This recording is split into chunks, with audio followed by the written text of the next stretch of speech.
Brought to you by Tenacontrols. Lighting kits, soundboards, and more. Tenacontrols brings your models to life.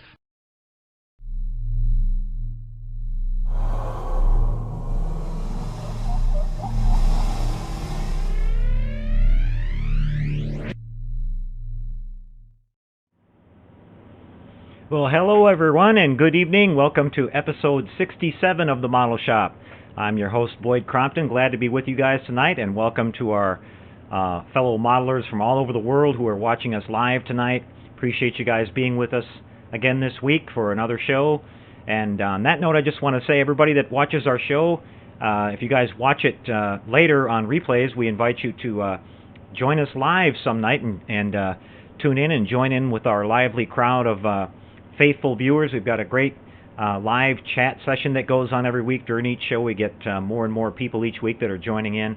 They have a lively and fun conversation talking about models all throughout the broadcast, and then we get together and talk about what we're working on and ask questions and things like that at the end of the show. There's a lot of really experienced modelers that hang out, and they can help you answer some questions about your modeling and everything the same way I do at the end of the show. So come join us sometime. We'd be glad to see you. We got a great show in store for you guys tonight. We've got some work on our Blue Thunder. We're starting on that kit. We did our online poll over on the Model Shop Google page this week, and it was an overwhelming vote for the Blue Thunder to start with, so we're going to start that one tonight. A little bit of preparation work, showing you on the bench tonight what our plans are, and doing a little bit of test fitting on the model and identifying maybe some of the problems that we're going to have to overcome when we build that one. And we're also going to be doing an on the bench demonstration of the brand new Tenacontrols aircraft lighting kit that Ralph at Tenacontrols just released. It's a sweet little board for those of you that are interested in building scale model aircraft and want to do some realistic lighting effects on the model with navigation and strobe lights. And we're going to be incorporating that board in our Blue Thunder kit when we build it, so we thought we'd show you how that board works and do a little demonstration of that tonight. I've also got a nice segment that I put together this week for some of you that are beginning modelers out there about some basic tools and supplies that you can gather up to get started into the hobby, kind of a what are the essentials kind of thing. And for some of you that might be new into the hobby, or somebody that has been away from the hobby for a long time, maybe built before in the past, but is interested in seeing what's available out there now and what you might want to have to get back into the hobby. That seems to be a common theme in the community. A lot of people have taken a long hiatus and are just now getting back into it and rediscovering it. So we hope you'll enjoy that. I just want to mention before we kick things off tonight that our really, really good friend Chris Cortell, who we talk about all the time, who operates the YouTube channel Classic Plastic 101. Chris went in for his surgery yesterday. I believe it was in the early morning, and it was a fairly major surgery. I've been checking his Facebook account and a few other places. I haven't seen anything on social media yet as far as how things are going or how it went or anything like that. But I want everybody to keep in their thoughts tonight if they would, and pull for him. And we're hoping that we'll hear from him real soon. And he's already sorely missed in the community. He's only been away for a day or two, and so I'm sure hoping he's doing all right, and I hope it's a speedy recovery for him. I've put together a little tribute. Chris is a big fan of the Bullet, the classic Steve McQueen movie Bullet, and you guys know that I had a couple of those kits here. The Bullet Mustang was one of the kits that we talked about last week as far as on the poll, but I decided to go ahead and put that model together this week. I also had finished the Bullet Charger a couple of weeks ago, and so I put together a little tribute video tonight for Chris, and I hope he gets a chance to see it. I know he said he was going to take his tablet with him to the hospital because he's going to be there for about a week or a week and a half before he gets out, so hopefully he'll get a chance to see it, and I hope he enjoys it. So I'm going to crank up the little tribute for Chris here first, and then we're going to come back and let's see what I've got on the list tonight. I've also got some work I'm doing on another Charger model. This is a new kit that I just got in. This is a 68 Charger RT by Revell. It's the really nice special edition kit, the 2-in-1, and I've been building this car for another car from one of the movies that I talked about. It's the Arnie Cunningham's friend Dennis Gilder's car from Christine. He drove a beautiful 68 Charger. It wasn't actually an RT, but it was. We're going to do something, fairly close to it, and I'm going to show you that a little bit of progress on that here as we go along tonight too. So we got a lot to show you guys tonight. So up first, we'll do the tribute for Chris. We'll come back after the break, and we'll go to the little bit of the Dennis Gilder car, and then we're going to go on to our on the bench tips with our tools and supplies, and then the Tenacontrols board, and then the Blue Thunder at the end, guys. So be back right after that. Enjoy the little tribute to Chris here. See you after that in a couple seconds, guys.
Okay guys, well I hope you enjoyed the video, and more importantly I hope Chris enjoyed it and gets a chance to see it.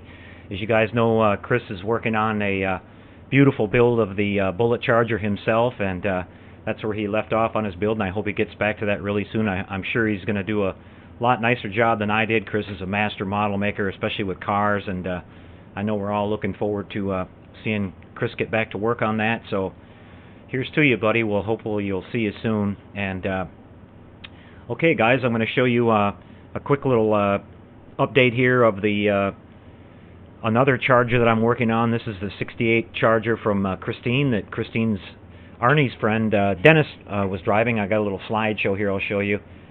Should come up in just a second here. And you can see that this car is not a Charger RT. It's a basic, I think it was a Charger Special Edition or Charger SE, but it's got this beautiful metallic blue and black vinyl top.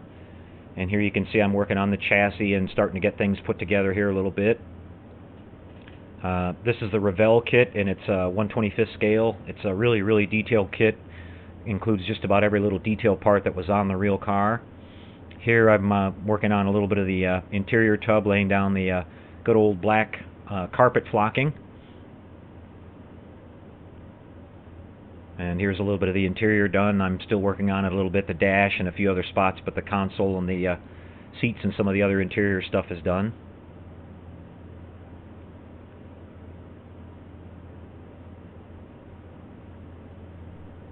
And so far so good. The model is coming together pretty nice. Here I've got the body, just to show you guys real quick here. This is the metallic blue that I chose for this. We've got the black vinyl top painted on it now. I used some special, I have some texturing stuff here that's it's basically a clear spray, and it lays a little bit of a kind of a you know, like a pebble type finish on top there. It might not show up too well on the camera, but it gives it a little bit of a texture like a, you know, like a vinyl top would. And you can see we whoop almost dropped it. Didn't have it taped down here, but we left the Charger name off of the sides of the sail panels on the roof, like we saw in the car in the movie. And we've got the rear sail, or the rear trim panel here done and everything. So right now what I'm working on is the engine and a couple other little things. This is actually an RT, like I said, and not an SE, so we're just going to have to live with it.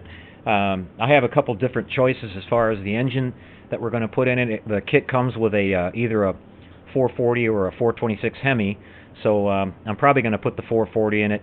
That way all the exhaust and everything will line up and everything. We've got the interior tub, like I said, you know, pretty much put together here, and the exhaust and the chassis has all been done.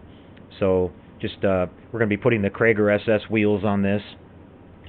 Here's a little bit of look at the, yeah, it's probably not going to show up too good in the light here unless I can get it turned the right way here, but that's the dash with all the wood grain and everything. This kit comes with some really nice decals for the gauges and everything, so I'll be putting those on. That adds a really nice touch to the model. So that 68 Revell Charger kit is a really nice kit. You can still find it out there just about anywhere.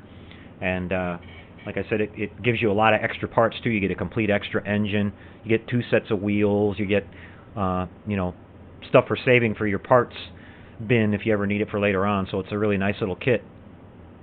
Okay guys, we're going to take a quick break here, then we're going to come back and we're going to be running our sort of our little tips and tricks segment for tonight. This will help some of you guys out there that are new to modeling as far as what you need to gather up for tools and supplies, some of the basic essentials that'll get you started that a lot of us other modelers are using. So we'll be back with that right after the break, everybody.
Okay, everybody, well, what I have laid out on the bench here is something for some of you that are maybe new to this hobby of scale model building, or have returned to the hobby after a long hiatus and are interested in finding out some of the latest things that a lot of us in the scale hobby are using to build our models these days.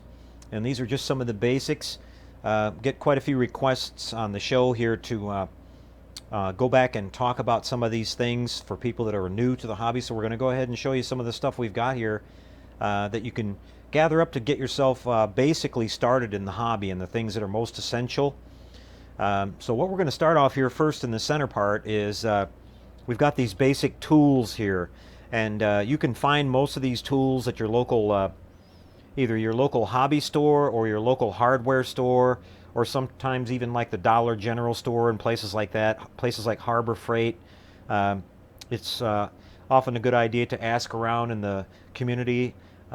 Maybe if you belong to a modeling forum or something like that, or you belong to one of the Google community groups, to ask a few questions from fellow modelers there about where you can find some of this stuff. But those are some of the general places you can look.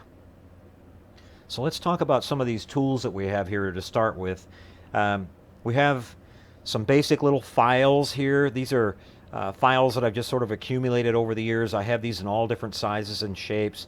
These are essential for working on, you know, everything from styrene plastic parts that you see in model kits to different types of parts that you may get in some resin kits and things like that. They often come with a lot of excess plastic, or what we call flash, from overmolding that needs to be removed from the parts. You're going to either want to use some files like this or some sandpaper to remove that extra flash, or sometimes even take your hobby knife here with a typical number 11 blade, which is a standard blade that most of these hobby knives come with. To remove that excess plastic, you can work it by either filing it off, cutting it off with the hobby knife, or doing a little bit of sanding on it. I don't have any sandpaper laid out here, but having a wide variety of sandpaper is also a good idea. I typically carry here anywhere from like 180 grit all the way up to 1,500 grit in wet type sandpaper for doing paint work and things like that. You know, painting can be done where you spray down your primer, then you're going to sand it with some 600 grit paper, and then you're going to wet sand it. And when you lay down your paint, you can do even finer sanding than that and go all the way up to 1,500. If you're going to be doing a lot of car models and things like that, it's really important that you sand the body really, really smooth, including the paint, before you lay down your clear coat, and you'll get a really nice, really clean looking high gloss finish on it. You won't have that sort of what we call orange peel or orange skin looking texture on it that you don't want to see. So just a few things about that. But these basic tools here are essential for just getting yourself into the hobby, and you can gather up just about everything I've got here for probably less than $150 or so, maybe a little more than that, around $200, somewhere in that area. But you can buy a little bit at a time. What I recommend is that you, if you're just starting into the hobby, buy a particular model kit that you're interested in, and only buy what you need just to build that kit to start with. Otherwise, you might decide, unfortunately, you might decide you don't really enjoy the hobby, and you'll have all this stuff that you bought that you can't really use for much else. So just kind of a little pointer there. But so we have these little files here, and you can see I have these in all different sizes. We have these real miniature ones that I also use, building a lot of science fiction models like starships and things like that I often do. They often have to have the windows opened up on them so we can do lighting on them. Some kits now, the more modern kits, are coming with the windows already cut out, but a lot of the older kits didn't have that, and those are a lot of the kits that you're still going to be working with. So you're going to want to be able to have the tools to open up the windows. We have this little micro pin vise here, which is basically a hand-driven drill is what it is. It's got a little swivel tip on the end of it. You kind of place it in your palm like this, and you grasp it in this area here. It has an adjustable chuck that can hold all these different types of miniature drill bits. The chuck has two different sizes on it, so you can I'll take the chuck loose here, and you can see what we've got is we've got a double-ended chuck holder here. The one on this end is for slightly bigger bits, and the other one here on this end is for most of your excuse me, smaller miniature, real miniature type bits, which I've got in here right now. And it's a simple matter of just putting it in there and tighten it down like this until it's chucked up. When you're using the really super small bits, you want to make sure that as you're tightening this, that you kind of make sure it's centered. The best way to do that is after you've got it tightened up is to kind of spin it and watch that the tip is not wobbling at all. It's really hard to get the really tiny bits centered in there perfectly, and you want to make sure it's nice and straight. And whenever you're using these really small micro drill bits, you want to avoid putting any side load on these bits. In other words, trying to, you know, push on something and push at an angle. You want to go straight towards the subject that you're working on all the time, and not, you know, push too hard, because they're extremely fragile and they break, and they're sort of expensive to replace. You know, I usually look for these little micro drill bit assortments on Amazon and on eBay. You can find them from China and places like that. Really, really inexpensive. Quite a bit less expensive than they are buying them at a hobby store and hobby shop and places like that. So always look around to try to get good deals. We have here a couple of different sets of tweezers. These are really important too, because you're going to be grabbing a hold of a lot of really small, tiny little parts and placing them on your model here and there, and you don't want to be doing that with your fingers. Basically, if you're going to be gluing some really small, tiny parts on, what I'll do is I'll make a little puddle of glue on a surface here, and I'll take the tweezer and I'll actually dip, you know, grasp the part that I'm working with the tweezer, and just dip the part a little bit on the, you know, surface that you're not going to see onto the glue, and then place it onto the model like that. Trying to do it with your fingers and things like that, it can be really, really difficult, and you can wind up getting glue globs all over your fingers and over the parts, and ruin your otherwise really, really clean work, and you don't want to do that. So, but you can see I've got a couple different shapes of these tweezers here too, because, you know, sometimes this little angled one here works good, sometimes this straight one works good, and so you want to definitely have a couple of little assortment of those. Good sharp pair of scissors is important. You're going to be using that to either sometimes, you know, obviously cut out your decals, even have these curve type, which work nice for cutting out, you know, maybe some decals that might be round and have curved edges and things like that, and you want to keep a nice clean line. But always make sure your scissors are really sharp and up to date. Dull scissors will cause a lot of problems, so, and they're not that expensive to replace if they wear out, so always keep those scissors in good condition. And of course, with all this stuff, practice safety at all times. You know, working with sharp objects, be really, really careful. Some of these are chemical items here too, so you want to make sure that you're working in a well-ventilated area and things like that. Let's talk about what we have here, kind of clear out some of this stuff. Getting into some of these modeling products here. These are different types of products that are made for working with decals. Probably the strongest one in this group is this one right here called Solvaset by Walthers. What you're going to be finding is when you build a lot of models is that nowadays the model companies are making decals more and more complicated, to where they're actually required to wrap around certain surfaces, or make really odd shapes and contours. Sometimes entire model kits are completely covered with a decal. In other words, what we call a wrap, such as some of your star models, you know, the Enterprise D model kits that are out there, and some of the other ones. They're almost entirely covered with decals when you're finished. So in order to get the decals to lay down and not have bubbles in them and not have wrinkles and things like that, or, you know, not conform to odd surfaces and shapes, you're going to want to apply the decals, and you're going to want to use some of this stuff here to brush over the top of the decal. And basically what it does is it works as a it sort of chemically breaks down the backing film of the decal, the you know, actual film that the decal is made of, and it starts to soften it up, and it makes it sort of shrink down and attract to whatever surface that it's been applied to. So depending on, you know, how severe the you know, the shape that you're trying to get the decal to make, the more severe, the more you're going to want to, you know, use a stronger product. For example, just to give you one idea, a recent model I was working on, one of the car model kits that had an air cleaner decal that went on the top, and the shape of the air cleaner itself on the engine was really, really, you know, like it had a double curve and a, you know, a dip in the center of it.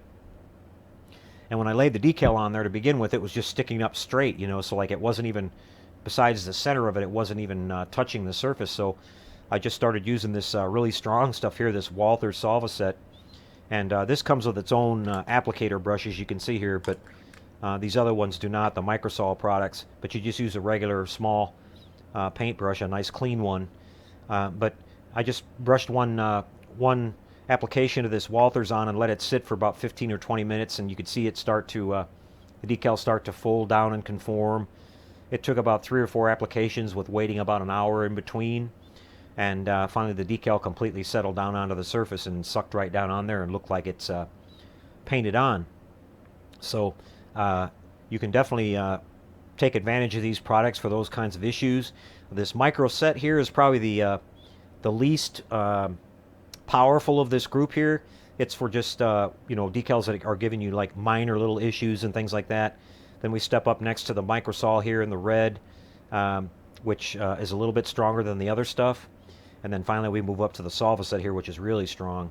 So just kind of pick the situation that you're dealing with and use the appropriate products for that. Moving along here, we're going to talk about some of the different types of glues that we use for building these models. Of course, we have our basic model glue here, which I have a couple different brands that I use. I use good old Testers in the red tube here, and I also use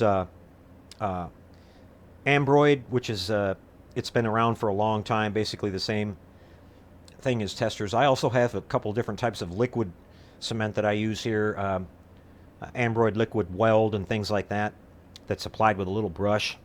When you're doing, you know, really tiny detail parts and you can't afford to get any kind of glue glob on them at all. But for most general modeling applications, this type of glue right here out of this red tube or the Ambroid will work just fine. They don't have very precise applicator tips, so what you want to do if you're working with really small, precise stuff is just make a little puddle of glue and use a toothpick or something like that. Dip the toothpick in the glue and apply that onto the model, and then stick your part onto it. That way you'll avoid losing control. Sometimes this glue here will kind of clog up on you a little bit, and you'll be squeezing it, and all of a sudden a big blob will come out. And if you're touching the model when you do that, it could cause a real problem. But just kind of keep some of those things in mind. And there are also several other brands of glue. Almost any brand that's out there will work satisfactorily. But this stuff is readily available and it's inexpensive. I've been using it for years and have no problem. The main thing that you want to do is you want to make sure that your surfaces are clean. You can get away with gluing on painted parts if they're not going to be really heavy and load-bearing parts and things like that. Little small detail parts and things like that will be okay. But anything on your models that's big and kind of a, you know, a load-bearing area or a stress area or something like that, you want to definitely make sure that you have a clean, bare plastic area that you're applying the glue to, and that way it'll fully contact both areas and it will bond itself together at the molecular level. It actually melts the plastic and welds itself together, and it makes for a really strong joint. So just kind of keep that in mind. But we have some other types of glues that we use here too for different things. We have CA glue here. It's, don't ask me to say the word, it's cyrocrylate, I guess is how it's pronounced, but it's commonly referred to in the hobby as CA glue.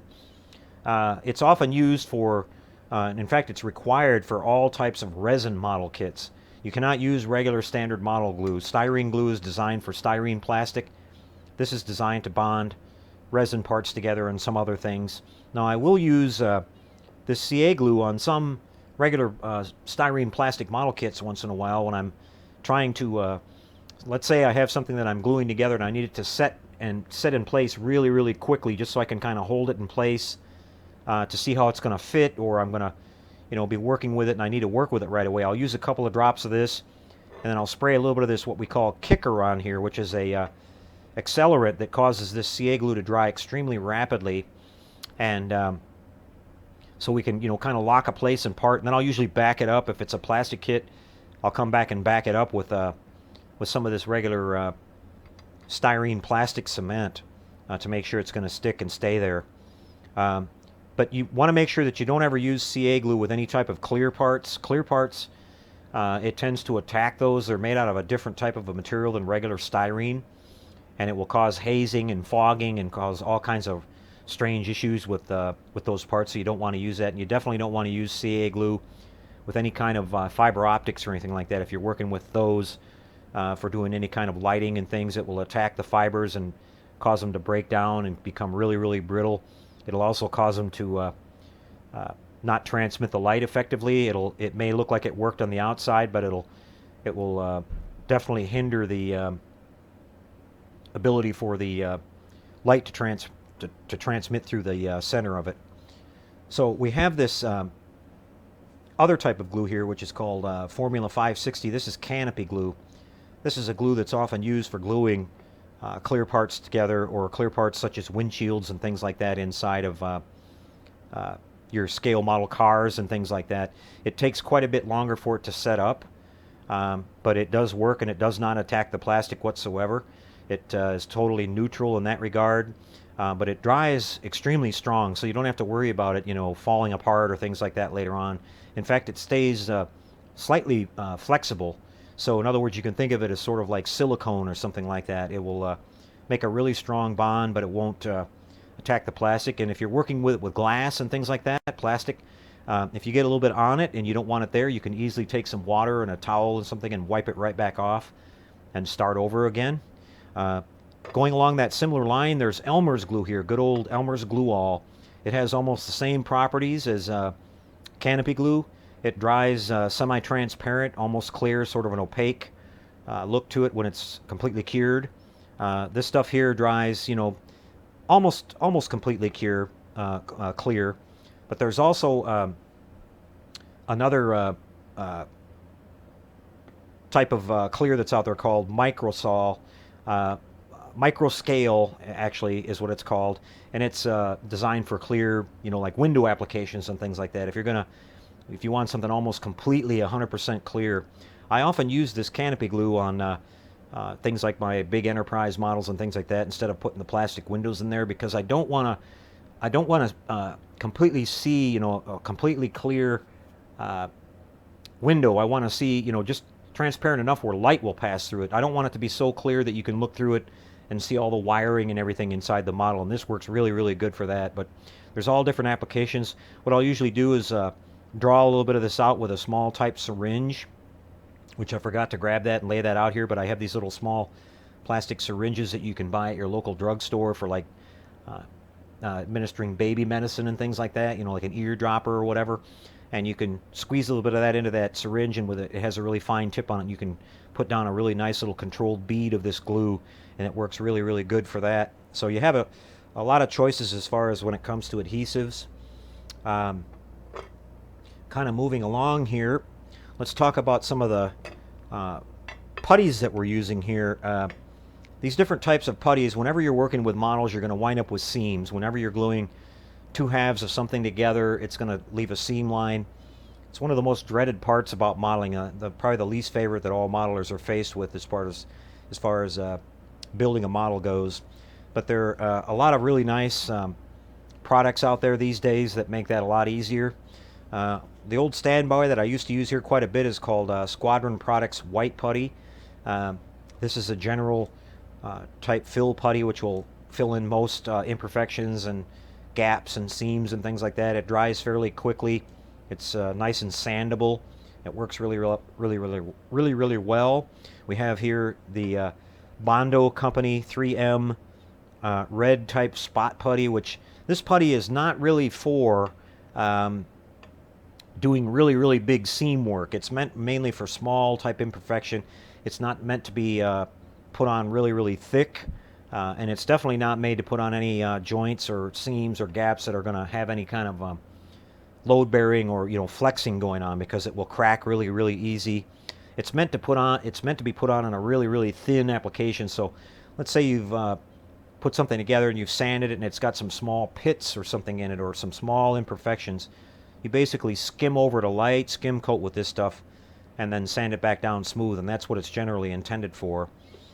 But most recently I've been using this new product that's been kind of becoming more and more popular in the hobby, called Perfect Plastic Putty.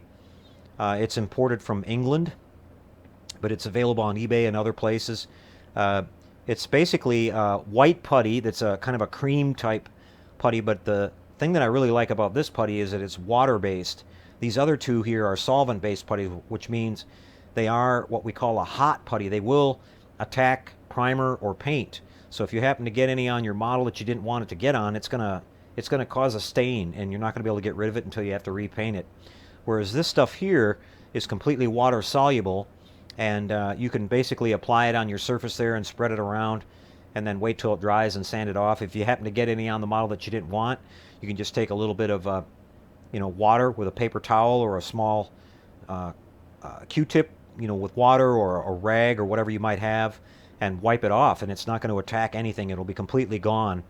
And what I also wind up doing a lot with this now is that I'll take it comes with a little type of kind of a fine applicator tip here, which I'll grab and show you, sort of like a cake decorator tip.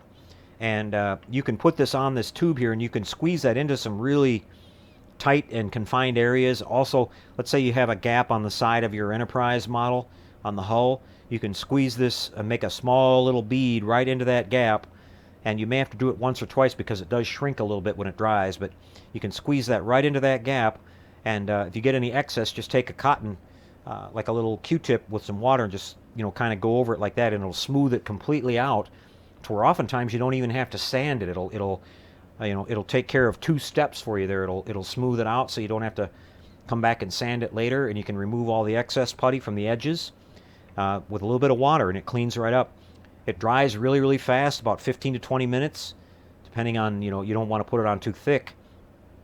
And it's very sandable. It sands really clean.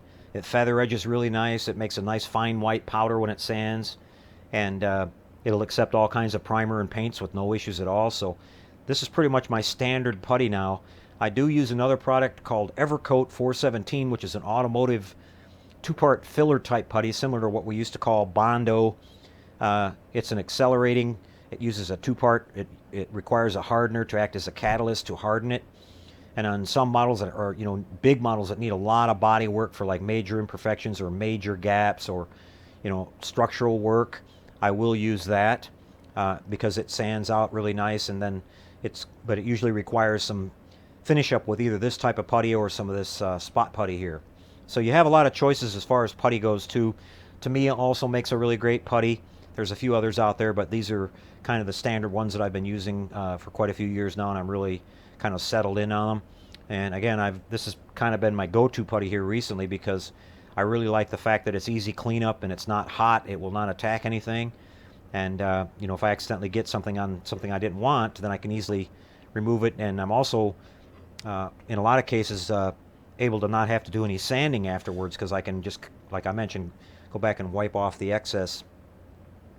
Now here, talking about some of the what we talked about with the decals a minute ago, we also have this aerosol can of what we call Testors Decal Bonder Spray. Now this is a really handy product because you can lay down your decals on your model basically, and you can just dust a light coat of this over the top, and it will act as a sealer, but it'll also act to make the decals settle down a little bit if they have a little wrinkle in them or something like that. And being this is lacquer based, it's good to use with a lot of systems such as your Testors Dull Coat or your Testors Gloss Coat in cans that you may be spraying your model with. A lot of us don't have airbrush, access to an airbrush, so they're spraying from cans, and a lot of that stuff is lacquer based. So you want to kind of stay within your system. If you're using lacquer, primer and lacquer, sealers like this, then you want to make sure you use kind of a lacquer based paint to go along with that. Acrylic over the top of lacquer is usually okay. The other way around is usually not a good idea. It can cause some reactions over time. But this is readily available, and a small can of this stuff will last you quite a while. You're only going to spray a really small little light coat over the decals themselves. You don't need to cover the entire model with it, just the area where the decals are. And then about 15 or 20 minutes later it'll be dry, and then you can top coat it with your sealer that you choose, whether, like I said, it's going to be this dull coat here, which a lot of people use for military and starship models and things, or a high gloss that you're doing with automotive type builds and things like that. So those are some things to think about. Then here we have some basic hand tools. I don't believe they make this little guy anymore. This is called a Dremel stylus, and it's a shame they quit making this because This was probably the best Dremel tool I've ever had, but they also make now a sort of a pistol grip attachment that you can attach onto a regular Dremel tool that gives you basically the same feel or use that this one had. I do like the fact that it's completely self-powered, and it fits really nice in your hand. You can get into some really tight little spots with this. You do, when you get one of these, want to make sure you get one of these adjustable chucks. It does not come standard with it. Same thing on a regular Dremel tool. You want to get an adjustable chuck, otherwise you're going to be changing out the arbor on the thing every time you try to use a different tip or whatever. And this will save you a lot of time for that. But this has multi-speeds, adjustable from 0 through 10. It turns really, really slow up to really, really fast. It can handle drill bits. As you can see here, I've got a little sanding drum on this for something I was working on. But this is a really handy tool. It's a rechargeable one. But again, you can get yourself a regular Dremel tool and get this little attachment. You can still find this stylus on eBay and a few other places, although the prices have gone up a little bit. I'm just hoping that the battery in this one lasts for a long, long time, because I'm really going to be disappointed when it finally dies. This has probably been, I would have to say, in my top 5 all-time tools I've ever bought that I've been completely satisfied with, and it's just got, like they say, 1,000,001 uses for it. Over here we have a basic hot glue gun. This is another essential. Hot glue is something you're going to wind up using a lot with your modeling. You're going to either be if you're doing wiring and things like that, if you're going to be doing a lot of lighting, sometimes even gluing small parts together, hot glue works really, really well. Now this is what they call a medium temperature one, and you want to probably use that one for most modeling applications, because the high-powered ones can actually get so hot that the glue will actually melt the plastic. So if you apply it on the inside of something, it can actually cause a blister or whatever on the outside of the model, and you don't want that to happen. So I kind of recommend that if they offer a medium run. I believe this one's like a 40 watt. They make much more powerful ones, and this heats up fairly fast. I plug it in maybe about 3 or 4 minutes. In 5 minutes it's ready to go. So you don't, just to make it heat up faster buying the super hot one, it's really not worth it, because like I said, it can cause you some problems down the road. So that's just a general look, guys, at some of the really basic and simple tools that we're using. I'm going to come back in a couple of weeks and do another little on-the-bench session with this stuff, talking about some of the basics that we use for some of the more specialized areas of model building, and that's getting into some of the electronics, things like solder irons and circuit testers and voltage meters and things like that, so you can get a basic understanding of what you're going to need to have to be able to figure out lighting. I highly recommend that if you're thinking about learning to light your model kits, that you learn to build your own lighting systems. There's always going to be a need for products out there like I use often from Tenacontrols, which you're going to see a on-the-bench review of one of the Tenacontrols control boards, because the control board itself gives you the special effects that you're doing with your lighting, such as flashing, strobing, blinking, pulsing, whatever type of effects that we're trying to capture, and you do need a control board for that.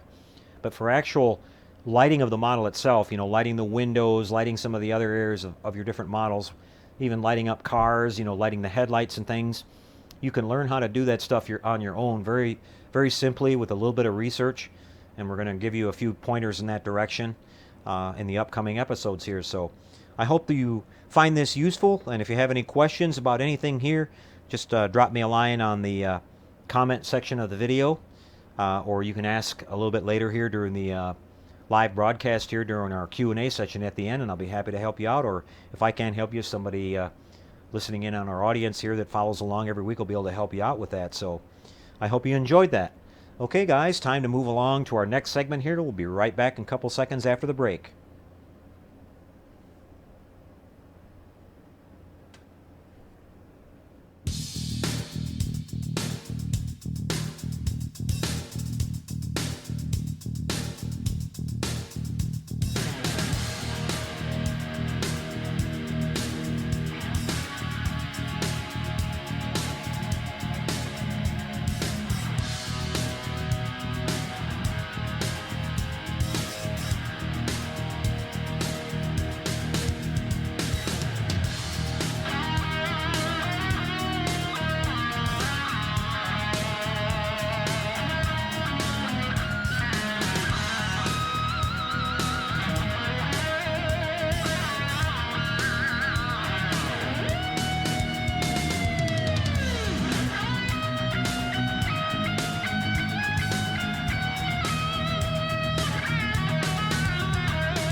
Alright everyone, well here we are with an exclusive model shop look at the brand new Tenacontrols aircraft lighting board.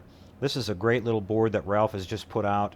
Ralph had a few requests from different modelers out there to produce a little lighting effects board for people that like to build a lot of scale aircraft models, and on real aircraft we see a lot of flashing navigation and strobe lights and things like that, and they have a certain pattern to them. And so we thought we'd give you a little sort of out-of-the-box board review of this tonight.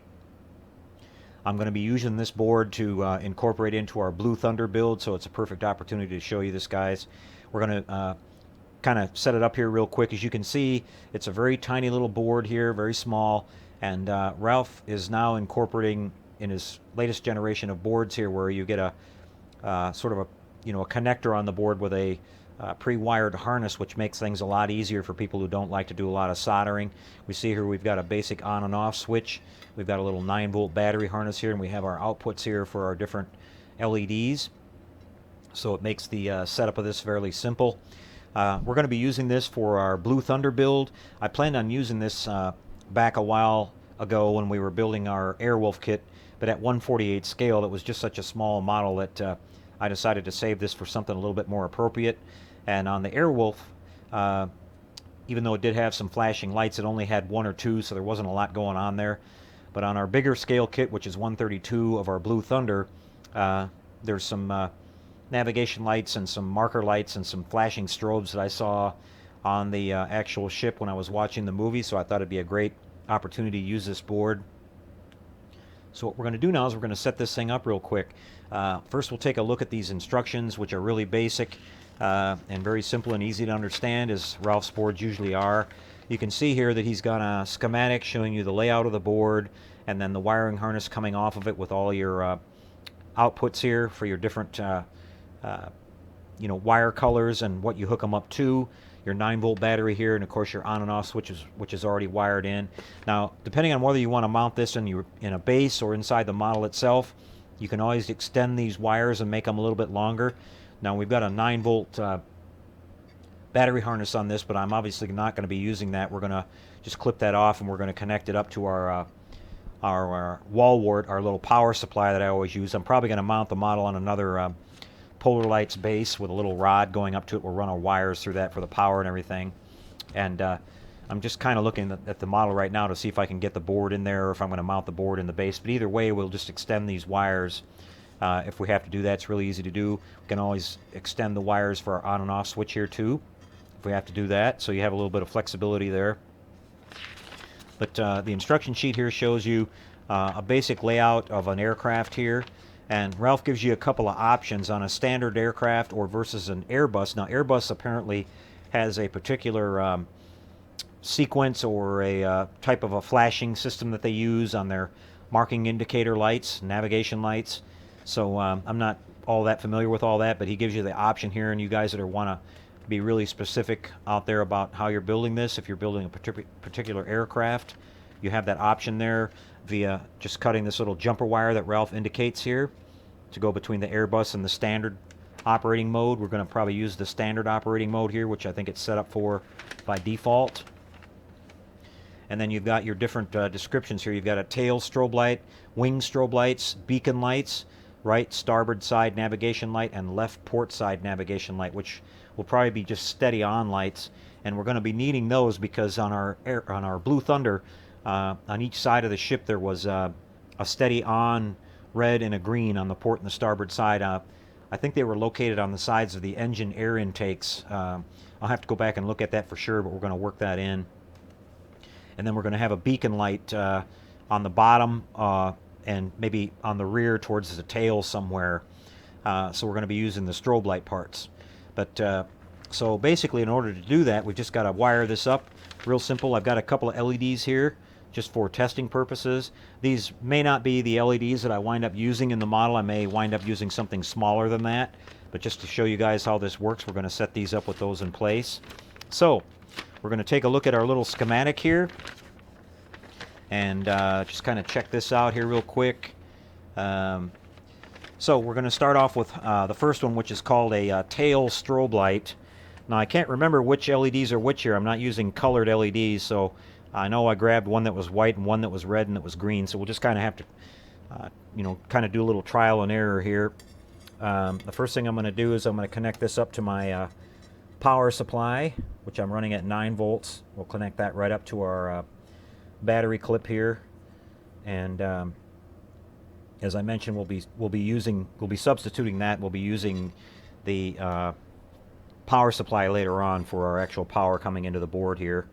I'm going to make sure I've got my power supply turned off. We don't want to have anything activated just yet. I don't know which position this switch is on or off, so I don't want to have power coming into this while I'm hooking everything up here. So we'll just kind of get that out of the way. Let me grab a little bit of tape here, and we're going to tape some of these leads down so they're not flopping all over the place on us. First of all, I'm just going to tape the board itself down here, and that'll kind of help hold that in place. We'll tape our little on-off switch here where we can get to it real easy. And I'm just going to kind of spread these wires out, get those going on here, so we can work with this.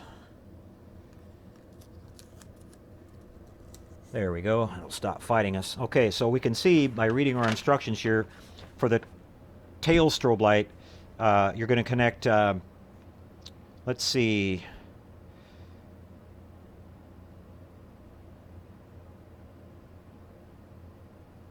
we're going to connect the positive side of the LED to the orange wire from the board, and the negative side of the LED to the black wire from the board. So we've got this little orange wire right here,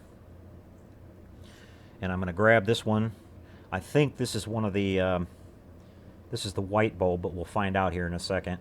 Now, the nice thing about Ralph's boards now, too, this next generation of boards that he's putting out, you'll notice here that I'm not hooking up any resistors on this. Ralph's boards already got that built in, so you can just wire directly up to your LEDs. You don't have to worry about using resistors, and that's always a lot easier on us modelers. We don't have to worry about maybe forgetting to put one on or something like that. The board's already regulated, so we've got the proper amount of voltage coming in and current. So as you can see, I'm just temporarily wrapping the wire around here. Now what I'm going to do is fire up my power supply, and we can see that we've got one flashing here, and this is actually the wrong color. This is a red. So what I'm going to do is I'm going to swap this out just real quick here, because I know one of these longer legged ones here is a white one, so we're just going to do that. Going again to the orange wire to the positive side, which is called the anode on an LED. The negative side is the cathode. You can always tell on an LED in most cases, the longer of the two legs will always be your anode, the positive side. So let's go ahead and power this up again and see. There we go. We've got our that's our flashing strobe light for recommended for the tail. Now we can make sure our switch works. Turn it off and on, so that's working properly. Okay, now I've got a red here. Actually, this one's the red. So we're going to look for the let's see, the right starboard side. That would be the green light. So we want to go for the left. That will be the red light. So that will be the yellow wire and the black wire. So they're sharing the same black wire for the ground on all these. So that makes that really simple. So we're going to go to the yellow here, and we're going to connect up our positive.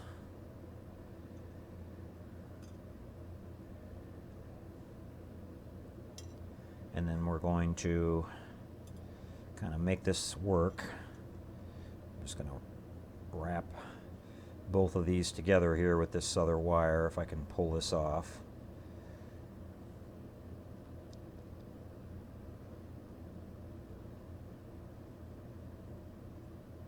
So we've got these two LEDs together. I think what I'm going to do is tape these down so they don't do something crazy on us here. Get that kind of worked down. And hopefully I can angle these upward a little bit so you guys can see them. And we'll turn our power back on. Okay, so as you can see there, what we've got now is we've got our white flashing strobe light and our constant on red, which will be that would be the port side or the left side wingtip indicator light.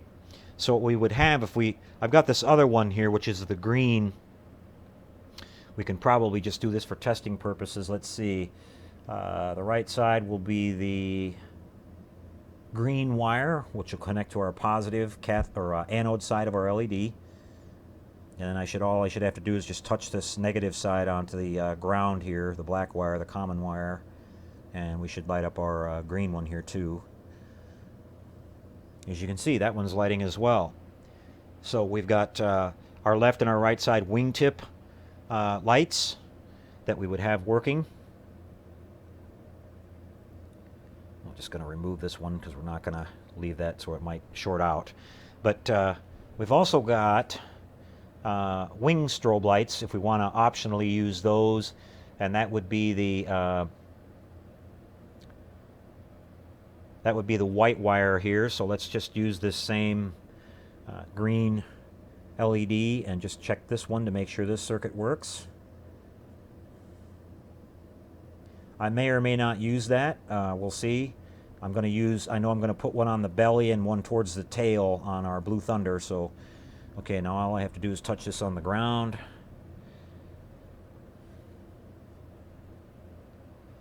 Okay, so you see we have a really cool effect here. What we're getting is a, if I can keep my ground there. Oop, I knocked the ground loose on these. You can see we've got our red still going on there on our wingtip. We've got our strobe that's just a single on and off pulse here for whether it be the belly or whatever I decide to put it.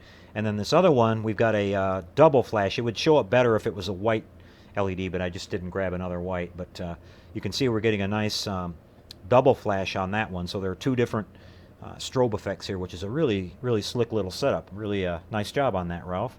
So there you go, guys. That's as simple as it gets. This is our little navigation board. This is going to add some really nice little animation to our Blue Thunder. And like I said, I'll look at the model here as we go along and build it. I'm not sure if there's enough room to locate the board inside the model itself, which I usually prefer to do. If not, we'll mount it in the base and we'll just extend these wires a little bit longer. That's not a problem at all. The black wire, we know now that we can just run that one single wire up in there and that'll ground everything. The only other wires that'll need to come up in here is just a couple of them, so we have no problem getting that through our mounting rod or anything. Will be real easy to do. So there's a look at the brand new Tenacontrols aircraft lighting kit. Another job well done, Ralph. And as always, Ralph's products are supported by a full 5-year warranty, and Ralph is always available either at his website or by email to call and ask any questions you might have about technical issues or anything like that. Some really outstanding customer support service that Ralph offers as well, and that's why I've had such a great relationship with him for several years now, and fully believe in all the products that he's putting out. I've had no issues with them at all, and they're rock solid. So there you go, guys. We'll be back here with our next segment. See you again in just a couple seconds.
All right, everyone. Well, time for some a little bit of on-the-bench modeling work here tonight, and that's what the show's all about.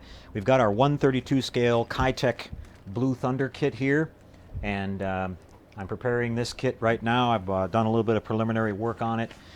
Just kind of, this has had an out-of-the-box kit review done by several others on YouTube, so we're not going to bother going through that. But we'll show you the basic instruction guide here, which is really straightforward. You're starting off assembling the cockpit. You've got some nice little detail in this particular model on the interior, which has the flight console area and then the sort of second crewman area in the rear there, where they had some monitoring devices and things like that, situational awareness type things for the that officer to relay to the pilot, as far as you know, they had infrared scanners and all kinds of cool little stuff. So we're going to be doing some interior cockpit lighting on this one. Light up some of those little screens and stuff. Then you're moving on from building the interior up to the rotor blades here, the halves of the two halves of the hull, and then some of the engine detail, the canopy detail, the main. I believe these are that's a Vulcan type rotating cannon there at the front.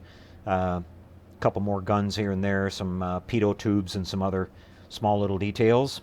Finally finishing up everything with the landing skids, the tail stabilizers, and then on to the decals at the end. Now, from what I've heard about this kit, the decals seem to be pretty good. People don't seem to be having a lot of trouble with them. But the one thing that I did hear from our good friend again, Chris Cortell, that recently finished building this model up, was that he had some trouble with the canopy and the fit of the canopy. So what I wanted to start with tonight was taking a look at the overall fit, and what he recommended doing was to take the canopy, or the two halves of the body here, and you can see this is molded out of some really thin, really flimsy plastic. So this stuff is almost paper thin. So we're going to kind of mock this up and put it together. Use a little bit of tape to hold it in place, and then we're going to go ahead and check out and see what kind of fit we're going to be dealing with here on our canopy, to see if we're going to have to do any kind of modifying or anything.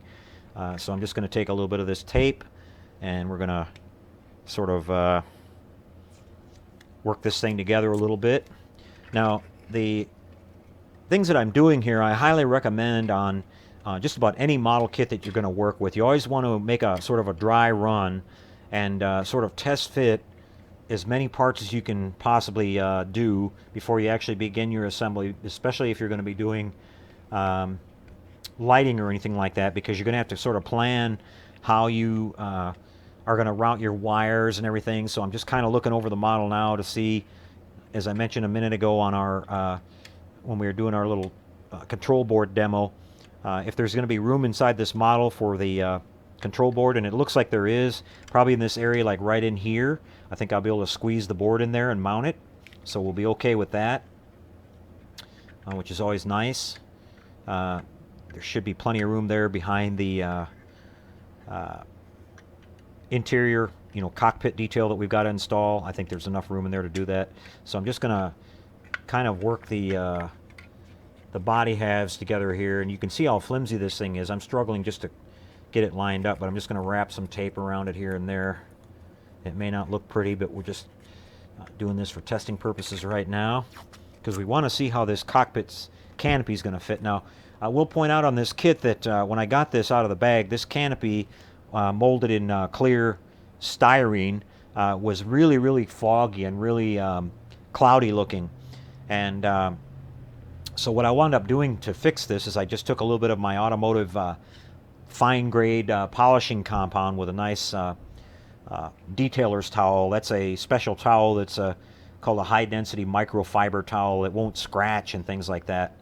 Nice clean towel, and I just took some of my polishing compound and put it on the towel, and I just went over it here and there, just hand buffing it. And you can see in the shot here I've got it pretty well cleared up where it's just about perfect. And so we fixed that little issue. That wasn't a problem at all. So we're going to basically now we're just gonna, you know, we're mocking the two halves of the fuselage up here to get an idea of how well our canopy is going to fit. Now, Chris mentioned when he built his that he wished he would have went and done that part first. So hats off to Chris for pointing that out to everybody, so that we would, those of us that have not built this model before, can avoid that particular problem. He had to do quite a bit of modifying on that afterward, which can be a real pain. And hats off to him. He did an outstanding job. The model he built turned out beautiful. We hope ours turns out half as good as that one. But we're just kind of, like I said, mocking this together, trying to get it to fit as tightly as I can. It looks like when you get everything kind of lined up here that it starts fitting together fairly decent. Even though this stuff is, you know, like I said, it's paper thin. But we'll just have to work with that. It'll start getting stronger when we actually use, you know, glue and stuff too, so not to worry there. Let's make sure we get this little instrument panel here put together nice and tight. I think the cockpit will, or the canopy will go over top of that, hopefully, because we want to get a realistic idea of just how badly this is going to be. Okay, so I've got this worked together pretty good. Let's put one more on the bottom here. It's not very stable on the bottom at all.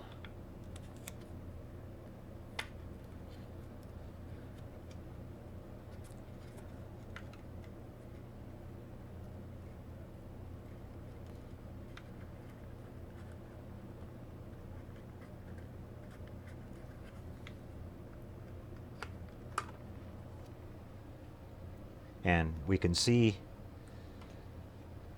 how this is going to look, guys. Now, it's not perfect. Like I said, it's a little bit off here and there, but I'm just going to kind of have to manipulate it with my hands. So now we can kind of lay our canopy on here and just see what we've got. And you can see right away that it's wanting to overhang here a little bit on the sides, which is not too bad. We should be able to work with that a little bit. Mainly what I'm looking for here is the gaps around the edges. I got my tape in the way here on the sides here. Let me get this little piece out of the way. I can't quite see that corner. Okay.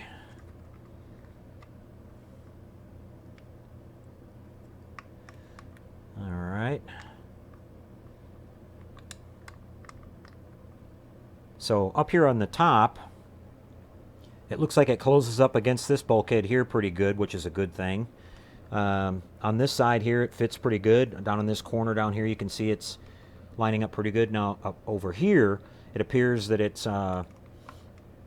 sort of tucked in a little bit. You can see where, if I hold it up here close, you can see where it's sort of, it's leaning in there a little bit. So what I'll be doing with that then is I will take a little bit of heat and very carefully, I'll apply a little bit of heat from my heat gun on the back side of this, and I'll just gently take this lower kind of corner here and just bow it out just a slight little bit. But it looks like the rest of the canopy here fits pretty good. So once we get, you know, if we make sure that this model is all, you know, lined up and glued together properly and nice and straight, that besides this little corner right here, the issue is it's gonna fit pretty good. I was mainly worried about this area back up in here, but it looks like it conforms to that pretty good. It looks like it sits good down on the front. You know, most of these canopies on these models are never perfect anyway. You know, they're not completely an airtight seal like you would see on a real aircraft. But as long as they don't have any, you know, really, really obvious gaps. Besides this little part right here that's kind of leaned in, doesn't look too bad. Now, this has all got to be painted. We're going to mask all this off and paint this on with our airbrush, all the framework and everything on here. So there we go. We found that out. So we just know that the sort of the starboard side of the canopy here at the very front needs a little bit of work, which we can definitely deal with that. And it's, like I said, with Chris doing the video build he did and mentioning that saves us a problem that we would have found out later on. And it's another great tip and another reason why checking out all the YouTube videos that are out there from the various modelers is always a great idea, and you can find some very, very useful and time-saving tips. Okay, so we'll kind of set that out of the side. Now, here we have the interior, which is the flight console up here towards the front for the pilot, and then here we have these two chairs that kind of go in here, and we have these little readouts right here. So I'm just going to talk to you guys real quick about what my plan is. We'll start getting into a little bit of the build this week, and then I'll update you guys and show you a little bit of work on next week's show. But what my plan is I'm going to create a couple of little transparent screens here for these sort of monitor readouts out of some of my clear sheet styrene that I have. And I'll just glue these over the top. I'll cut them out so they fit nice and flush. I'll make a couple of small, tiny little light boxes back on the, maybe just one light box here that kind of fits this whole thing. And the same way that we did on our little Vincent build that we showed you last week, out of some cardboard, and I'll make that so it's all nice and sealed. I'll put maybe 1 or 2 LEDs in there, and then we'll light block that from behind, paint the back of the LED, so that way we don't have any light leaks, leaking into the rest of the model. And we'll get our light sources here just in the screens. And then what I thought about doing here is I'll paint these screens black, and then I'm going to take and just scribe a couple little thin lines on there, and I'm going to do the back of that with some transparent green. The old style computer monitors that we saw back in the time when this film was made, they were just still using the DOS system. If you guys, some of you older people remember the old DOS type system that we had, and they were just basic monitors, and you didn't have a lot of sophistication to them. And so we saw a lot of the the printing or the text was in just like green writing. So that's what I'll do. I'll just scribe a couple little lines in here in real small detail, and we'll have those lit up in green or whatever, and that'll look like the old style computer monitors. Might drill a couple of small little holes here and there on some of these to make some of these little switches look like they're lit up. And probably not going to do a lot with the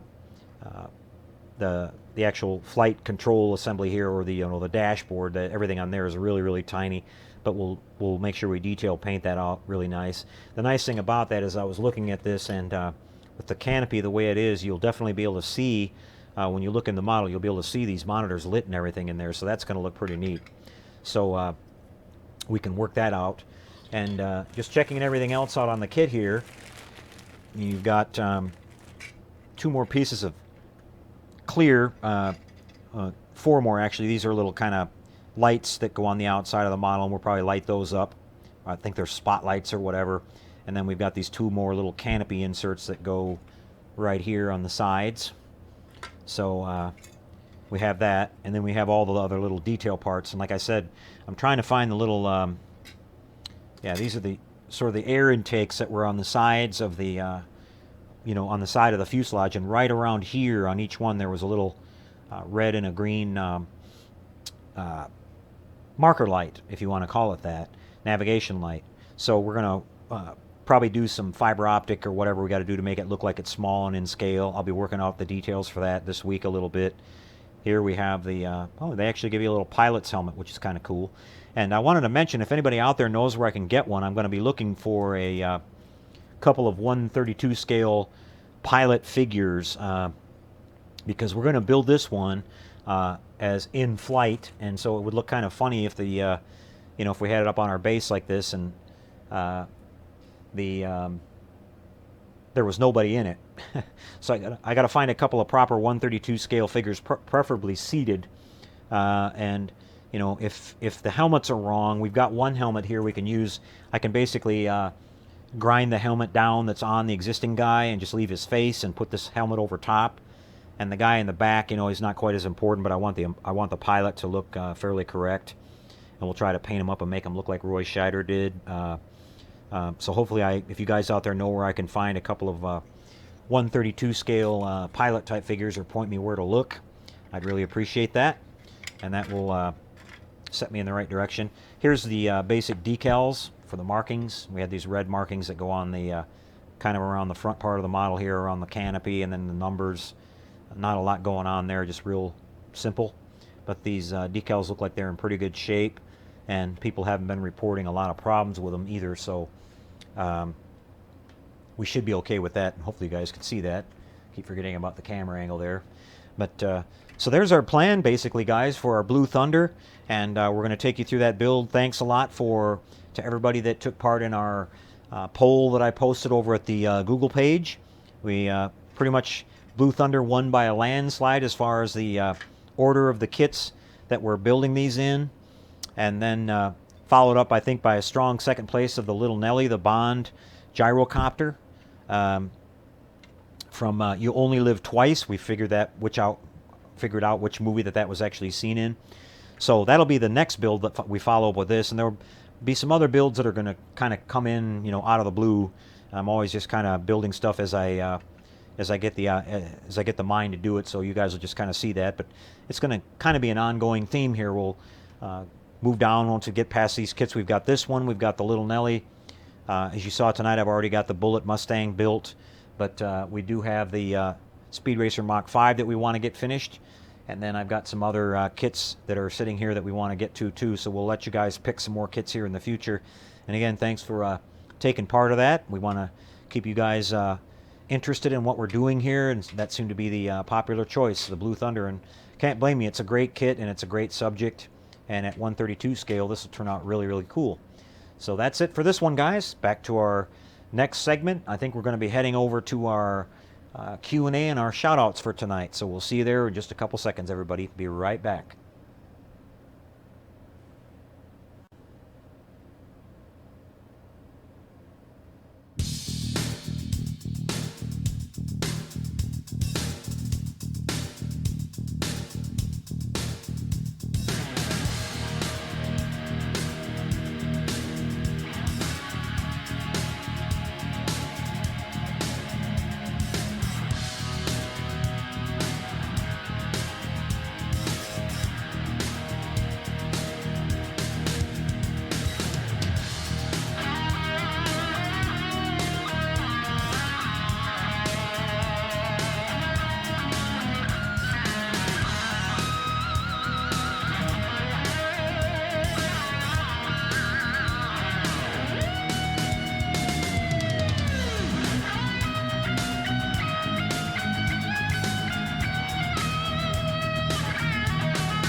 Okay, guys, back with you. I hope you enjoyed what we had for you tonight. Got a lot done and a lot covered. We've got a great plan going forward for our Blue Thunder build. We'll get started on that a little bit this week, and I'll come back with some progress to show you guys for next week's show. We're going to be working on that little control board from Tenacontrols, so that's going to work out pretty slick. And like I said, if you guys out there know anywhere where I can find a couple of 1/32 scale pilot figures, preferably they'll be post World War II, so they'll have more of the appropriate type of a helmet. And most of the World War II pilot figures that are out there, I know, have the kind of leather type helmets or headgear. So if you guys know somewhere I can look for that, either send me an email or post over at the Google page. I'd really appreciate that. And I just want to remind everybody, if you like the show tonight, don't forget to give us that little like button. Take a second to do that. We'd really appreciate it. It helps us out a lot here and makes our sponsors happy. So, okay, guys, I'm going to head on over to the Q&A here and do our shout-outs and see if anybody has any questions about what we showed tonight. So I'm heading over there right now. Give me just a second to get this thing loaded up here. And see if anybody has any questions. Don't forget that if you guys are here tonight, make sure you kind of type in something here at the end so you'll pop up in the chat session. This scrolls past, and I can't go back to the very beginning of it, so I might miss somebody. But let's go up to the top here and see who we got here with us tonight. Starting off, we've got Chuck Brooks is here tonight. Nice to see you, Chuck. Bob Busking's here tonight. SF Modeler. Mike Kovach. Eric Hawkins. Grayson Peoples is here tonight with us. Let's see. Leona Timber Company. Oh, let's see. That scrolled by mighty fast. Let me see if I can get this straightened back out here. Aussie Trekkie. Heath Tompkins. James Schulenberg. T Commando's with us tonight. John Petrie. He's staying up late again. Gary M. Jamie Shiner. American Legend. B. Tilley. James Schulenberg. Not sure if I mentioned you already, James. Mark Shue. Federation Shipyard. Gary M. Philip Prime. Brian Knowles. Nice to see you, Brian. George Volkowski. Dunn P12. Chris Farrell. Caesar.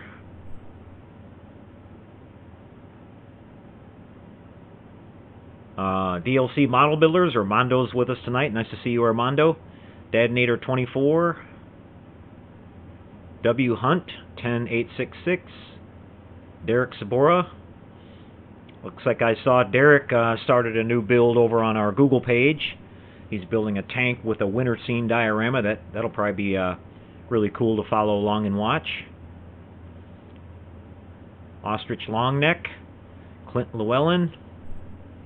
Rick C. E-Biker 56. James Frost. Perrin Greenway. Eddie Perez. Lee Chambers. Mitch Seagraves. Christopher Baxley. Chris might be new with us. Chris says he's working on a Shelby Cobra 427. Well, that's a sweet one, Chris. Nice choice there. That's one of my favorites for sure. Star Siege Player, who says he's not here tonight. Okay, well, I hope I didn't miss anybody. I've kind of made my way through. I'm sure a few more of you will pop in here as we go along. So yeah, if you guys have any questions about anything we showed tonight, or if you want to later on, you can post your question over at the Model Shop Google page or on the video itself once it's posted. Covered a lot tonight, so just kind of run through here real quick and see if we've got any questions. Just share some of the comments you guys are talking about tonight.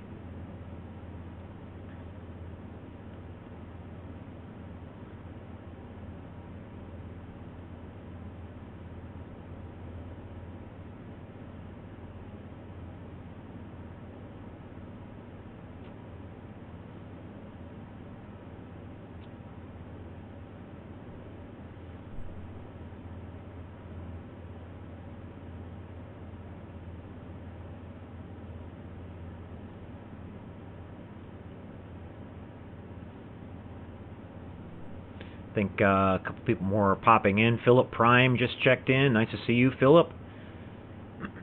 He's from the UK as well. And Rick C. Rick C's question is, do we have an ebook available for the 1350 TOS and refit models? I'm working on those, Rick.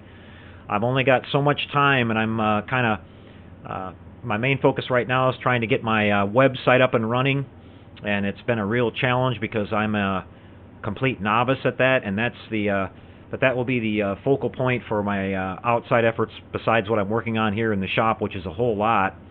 And I've been really busy at my regular job. But once the website is up, that's where you'll be able to find my ebooks. Once I get those finished up, I've got a pretty good start on the build guide for the TOS 350 so far. With the refit, which will follow up right behind that.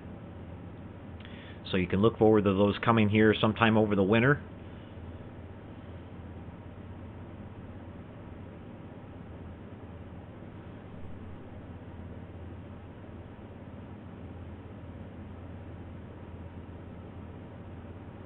A lot of you guys are talking about the model kits you guys are working on.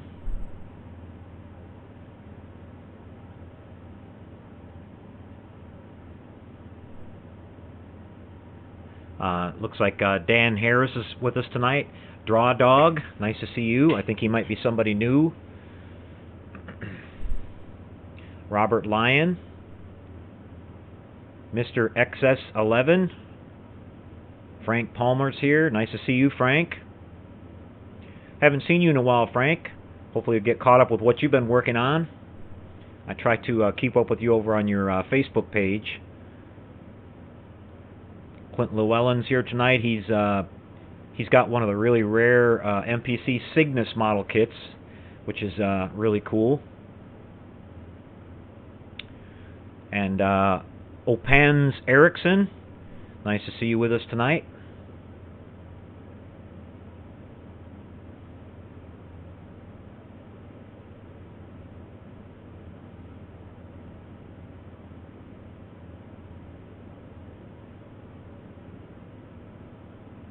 Stephen Baker.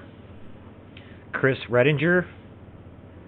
Nice to see you, Chris. He says he's new to the show. Hope you're enjoying it. And like I mentioned at the top of the show, guys, those of you who are watching this broadcast on a replay, it's a lot more fun to join in on the live session. We've got a lively crowd of people that show up every week, and they're a really bunch of friendly people. They talk about models, pass information back and forth on what they've been doing all week long between each show, and get everybody caught up, and it's a really good time. They're all really nice people and really supportive of each other's hobby. So join in on the fun, guys. It's a lot more fun on the live part.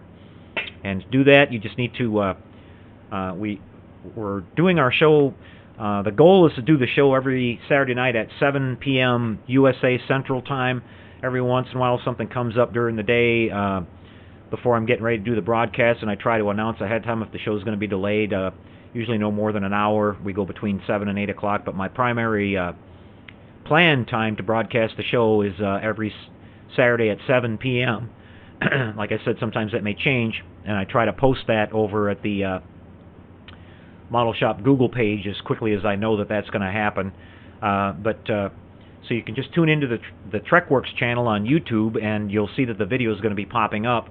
And once you click on the video, you just click Join Chat Session, and it will take you right in. You don't have to, I think all you have to have is a regular YouTube account. I don't think you have to have a Google Plus account for this. I'm not totally sure on that, but it'll bring you right into the chat session, and you can join in on the fun.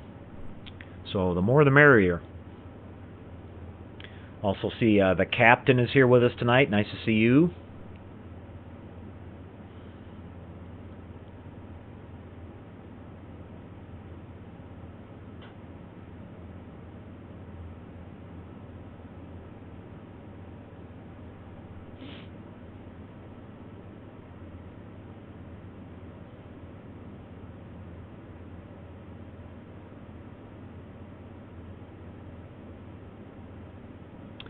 B. Tilly is asking about if I have ever used any bare metal foil for car trim. I did on a couple of models, Bill. I used, I'm not sure if I showed that build on my regular channel or not, but a while ago, about a year or two ago, I built the big scale. I think it's 1/8 scale, 63 Corvette Stingray by Monogram, and I did use the bare metal foil on that one or two others. It all depends on how much time I'm putting into something. You know, a lot of these car builds, I knock them out pretty quick, so I just kind of build them as is and just use what I've got here. But I am familiar working with it.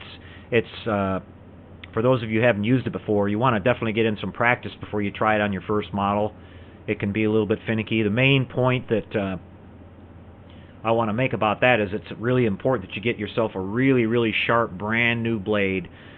With those number 11 blades that you use in your hobby knife, something that I pointed out earlier tonight in the basic essentials, they actually make what's called an extra sharp number 11 blade, which you can find at most local hobby stores and places like that, and that's the one that I recommend. I learned how to do it from watching a video over on, I'm trying to think of his name now, the professor, what's he call himself, the guy that does all the scale car videos. I can't think of his name right now.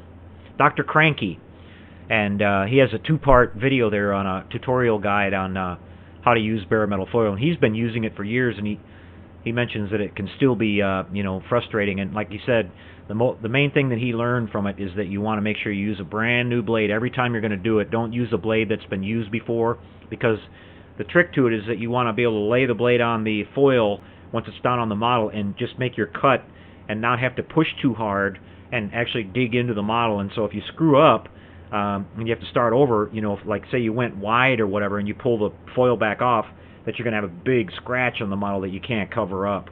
So you basically want to cut through the foil but not really dig into the surface of the paint or on the model. So that's the main thing that you want to learn, and it takes a while before you get the the feel for it, and then it won't make really complex curves and things like that without getting wrinkles in it. So you've got to learn when to cut it and make your seam like you've got to section it together, and it takes a little practice to figure out how to do all that. But there might be some standalone videos out there on YouTube you can look up too that are specific about bare metal foil and stuff like that. But it really looks beautiful when it's applied on the model, and it definitely looks better than just regular.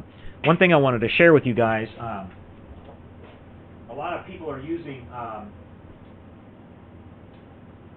all-clad to simulate the chrome, short of using bare metal foil. But I've been using this duplicolor chrome that you can buy at your local auto parts store, and this looks every bit as good as the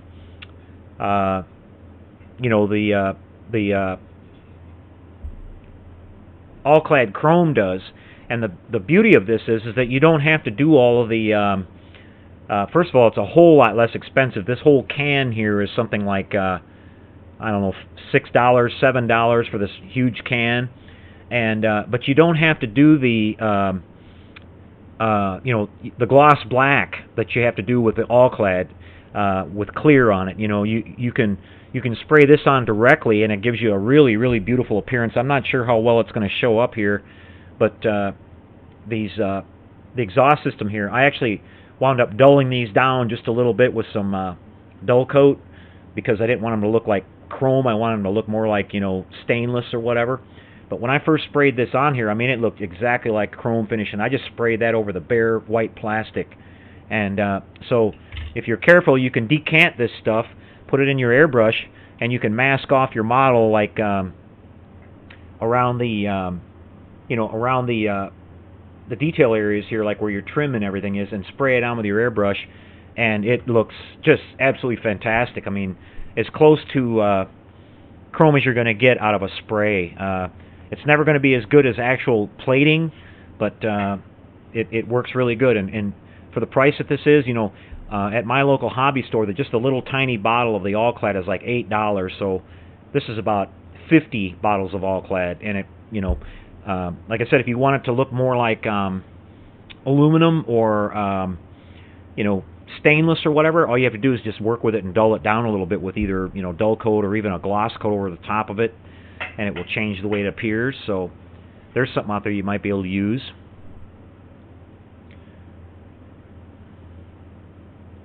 And just for the price alone, it's totally worth it. Now they also have it. I also have another can of this in the gold, which I probably won't use that often, but they had both there, so I just grabbed both of them. You never know when you might have to have a little bit of shiny gold detail on something, and it looks really, really great.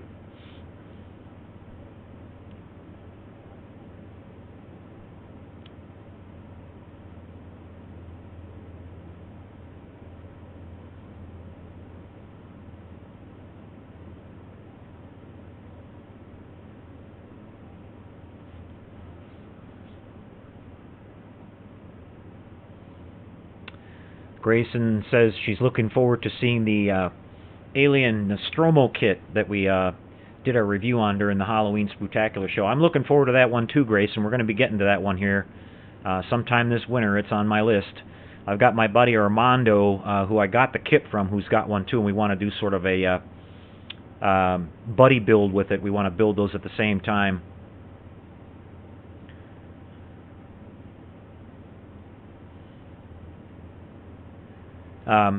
talking about the foil a little bit more, I also have this stuff here, which it's not bare metal foil, but it's similar to it, which you can buy this stuff at your hobby store or even at Hobby Lobby or some of your craft centers and places like that.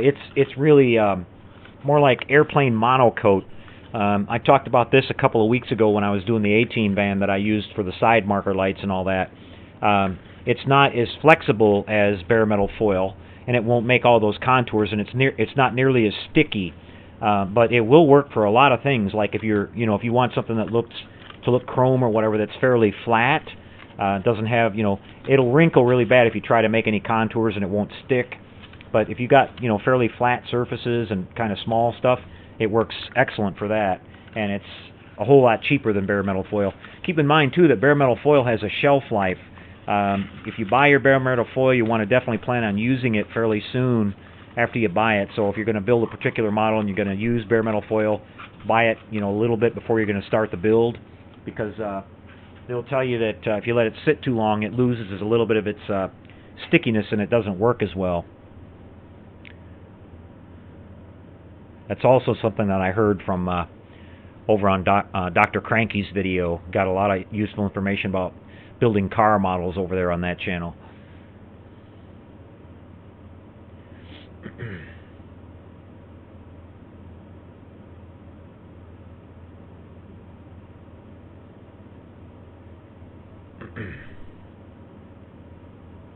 SF Modeler's asking about, I think he's asking about all-clad.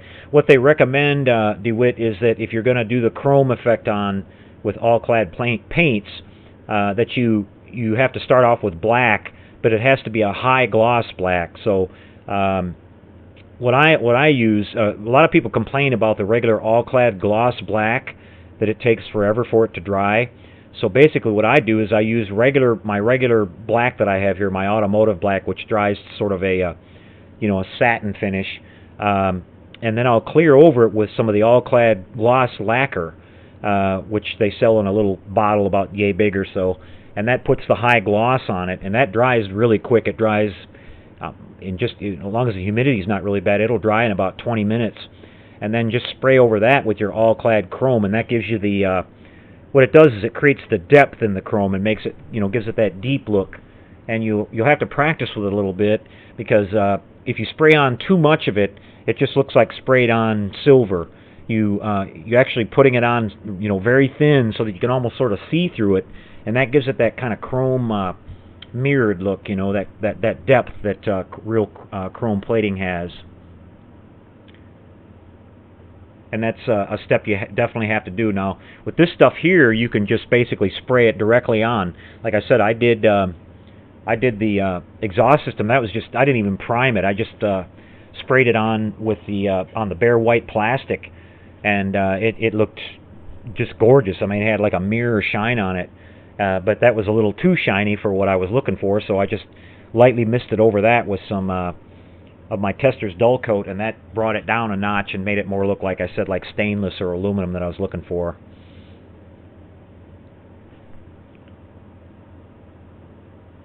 Aussie Truckie's asking about flocking on the seats. Now, Aussie, the flocking material that I have here is what they call the medium grade. They make a really super fine grade as well that will work perfect for doing seats if you're trying to make them look like cloth seats. It's a much finer grain, and it won't, it'll look in scale. It won't look too chunky like carpet does. So there is stuff out there that you can definitely do that with. Perry Love is asking the same question, and that's the stuff I'm talking about, Perry. You can find it out there. They have a coarse, a medium, and a fine grade of that flocking material. The fine stuff will be almost like salt, actually, like grains of salt, really, really small. So that'd be great for doing seats and stuff like that. Or even like headliners, Headliners in a lot of the cars are felt. You could use it for that too.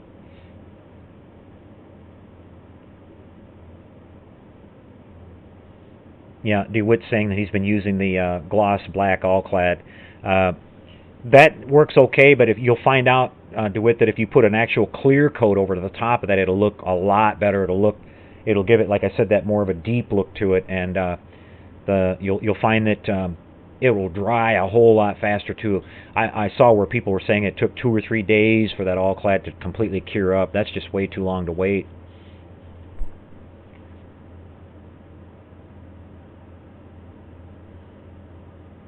Some people are even experimenting around saying that actually using a high gloss white, that the chrome looks even better. I have never tried that, but that's what some people are saying. I've seen that.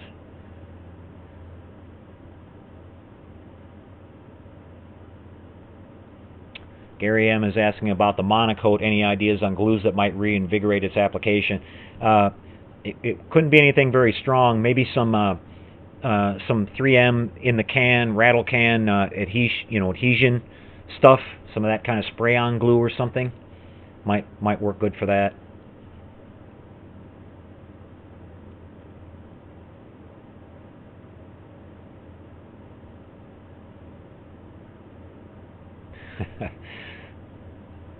Grayson's asking about the Dracula voice. Grayson, we're reserving that for the Halloween show only. I'll start to look kind of crazy if I start talking that way all the time.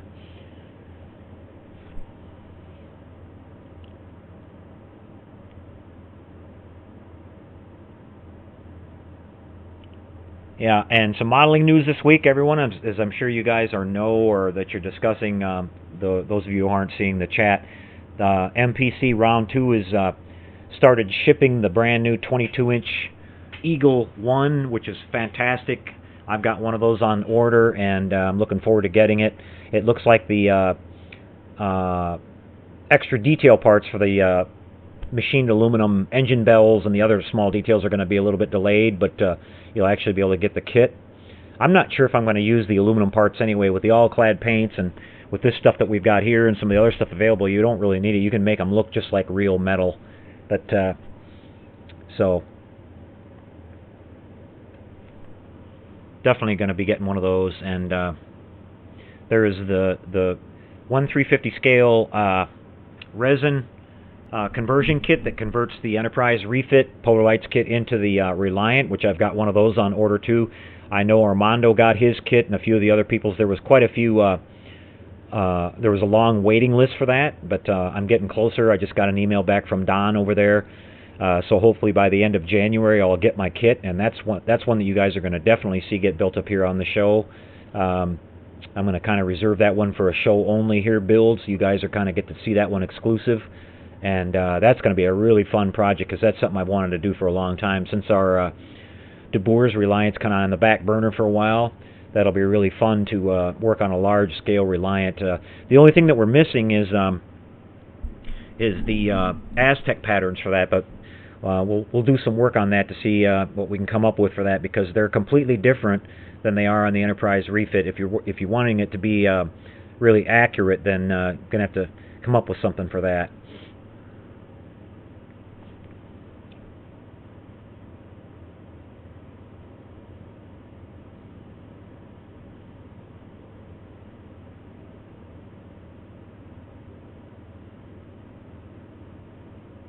Boy, a whole bunch of questions just went past really fast. I apologize again, and everybody, if I miss anything, if it's something really important. I get the copy of the chat session from our friend DeWitt after the show's over, so I'll usually go back and read that the next morning or so. And if I see something that was really pressing or important, I'll post something about it on the Google page to answer it. But sometimes they fly by so fast here I don't get a chance to see them.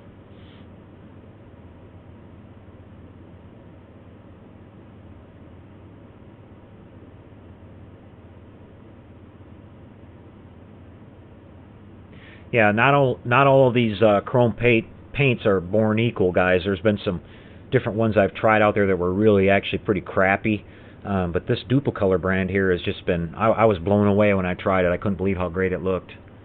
It is slow drying. It takes a little while for it to dry. You don't want to touch it because you can put fingerprints on it, pretty easily. I think I let that exhaust system dry overnight, and it was good to go.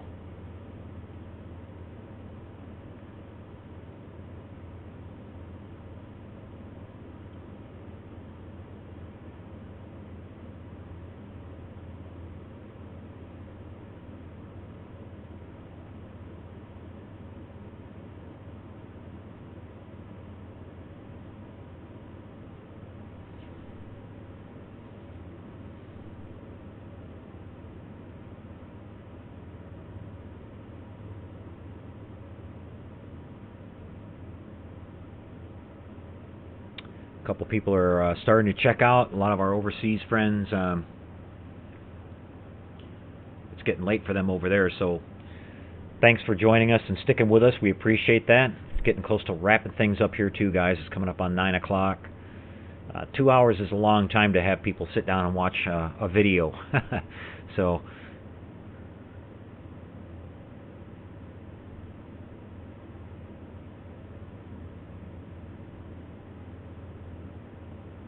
B. Tilly's asking about how Paul Olson's Enterprise project is coming. Well, I've been staying in touch with Paul. He's making some progress on that. For those of you guys who may not know, he has his own YouTube channel just under Paul Olson, and you can stop by over there and see updates, and he also updates on his Facebook page. He just got a really big, huge endorsement from Nichelle Nichols. He just posted a brand new interview that he sat down. He visited with Nichelle at her home in California, I think last fall or late summer or early fall this year, and Michelle had him over for an entire afternoon, and they talked everything and talked about Star Trek, and she's really excited about their project. She's officially endorsing it, and from what I understand, there may be more original cast members that are going to come on board and endorse it as well. So hopefully that'll cause the whole thing to pick up some steam. It's been a little bit of an uphill battle. You know, people are scared of the budget that they have for that thing. Everybody says $7 million or whatever it is. It's $3 million, I think.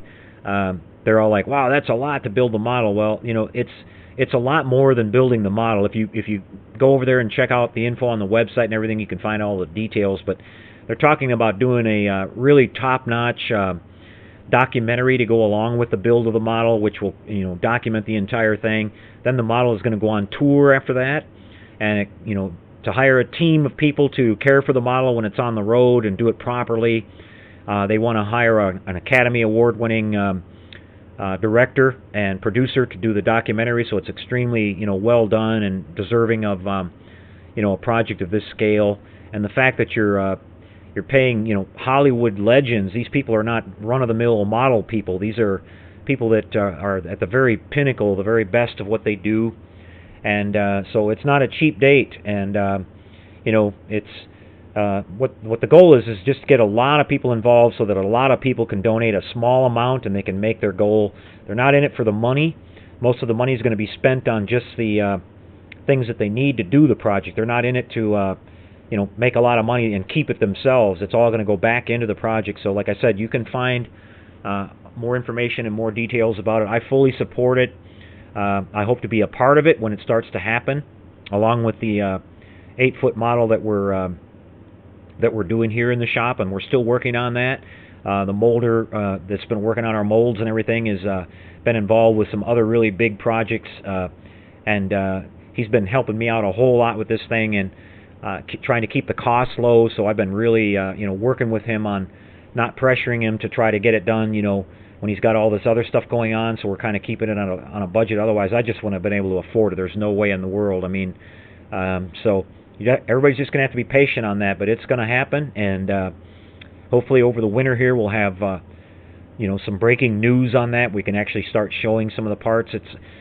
As I've said before, we have to be really, really careful about the whole thing because we right in the middle of when we were having everything going before, we got somebody came out of the blue and shut the whole thing down. So we just got to make sure we're not going to reveal too much until we've got everything already lined up and nobody can stop it. So that's basically where it stands right now. And thanks for everybody that's been following along with it and supporting it. And trust me, guys, it'll definitely be worth the wait when we finally crack this thing into high gear. It's going to be fantastic, and it's going to be very, very special. And hopefully, if all goes to plan, as I talked about before too, when we wrap the whole thing up, we're going to have a big get-together party, hopefully here in San Antonio. Everybody's welcome to come. We're going to, if we have to, or even rent a hall or something and unveil the model. Paul Olson himself, possibly even his good friend Jim Dow, who built the original, will come here and be here for the unveiling. And I'm going to save a little special panel on the model somewhere for Paul to actually come and do some painting. So I mean, that'll be a pretty historic event if you're a Star Trek fan for sure. So something you definitely wouldn't want to miss. So just keeping my fingers crossed that everything works out. But that's our plan, guys. Nothing's changed as far as that goes.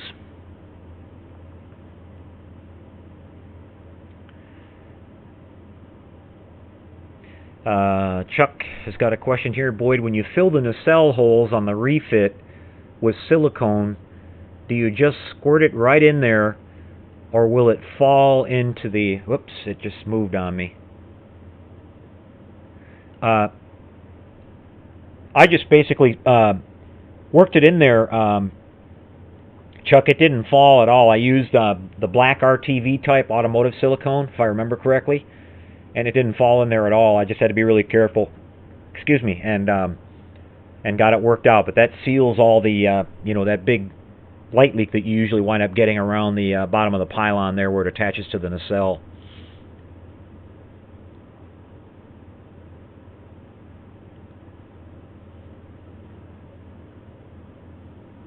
Chris Redinger is asking about can we cover that again on how we mount models with the brass tube and the wood and all that. Yeah, we'll definitely be showing that, Chris. In fact, when I get to the point here we're gonna mount the Blue Thunder, that's the exact way I'll be doing that, and I'll definitely cover that for you guys again if some of you want to see that.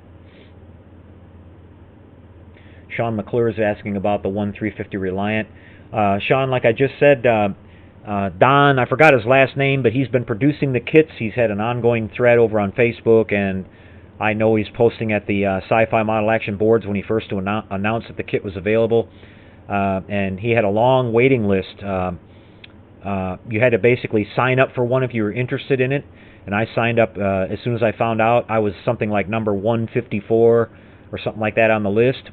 And I know that people that were close to me, Armando being one of them, that they're starting to get their kits. So I sent an email to Don just a couple of days ago, and I got a response from him, and we should be seeing a kit here pretty soon.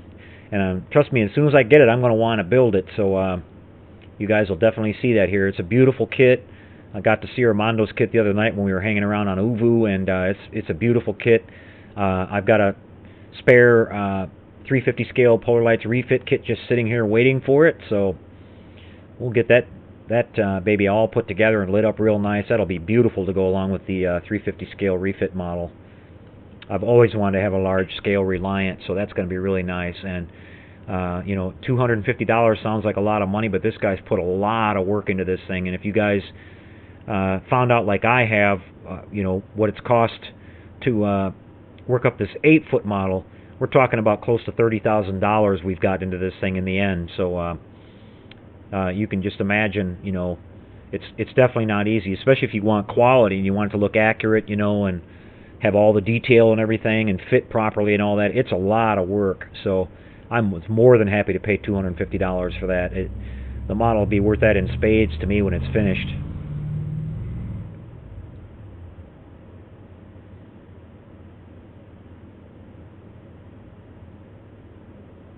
A couple people checking out. Good night, Shannon. Thanks for joining us. Okay, guys, I think I'm coming to the end of the questions here. I'm not seeing too many more popping up, so I think on that note, we're going to call this one a wrap, too. Again, thanks for joining us. We'll be back for episode 68 next week. Back with some more of the Blue Thunder, and we might start on the little Nelly kit as well. Depending on what I got going this week. I've got a lot of commission work I'm catching up with, so might be not a whole lot of progress on our stuff next week, and if not, we'll work on it during the show, actually. So that'll be what we have in store for next week, and I'm sure I'll think of a few things during the week as well to add into all that. But and we're going to continue the series that we showed tonight too, guys, with some of the modeling tips and tricks. That will be, like I mentioned in the video tonight, we'll be coming back maybe in another week. I'll skip a couple weeks and we'll come back and we're going to do a basic one on lighting and wiring, because that's a really frequent one that comes up as far as email questions that I get about basics of, you know, the equipment you need, the tools you need, some of the techniques that we use and everything for learning how to work with LEDs and that kind of thing. So we'll do an episode about that in the future here really soon. All right, everyone. Like I said, thanks for joining us. Don't forget to hit that like button. We really appreciate it. And just want to say a shout-out again. Thanks to Ralph at Tenacontrols for stepping up and officially sponsoring our show. It really helps me out here. And we're looking for 1 or 2 more sponsors, maybe, like I said, 1 or 2 at the most. So if you're somebody out there that's would like to have your products featured on our show, Ralph's got the electronics boards part covered. So if you've got some kind of product out there that's hobby related, and you'd like to have it represented on your show, and you like what you see here, we'd be happy to hear from you. So okay, guys, you take care out there. That's a wrap. We'll see you next time. Good night, everybody, and happy modeling.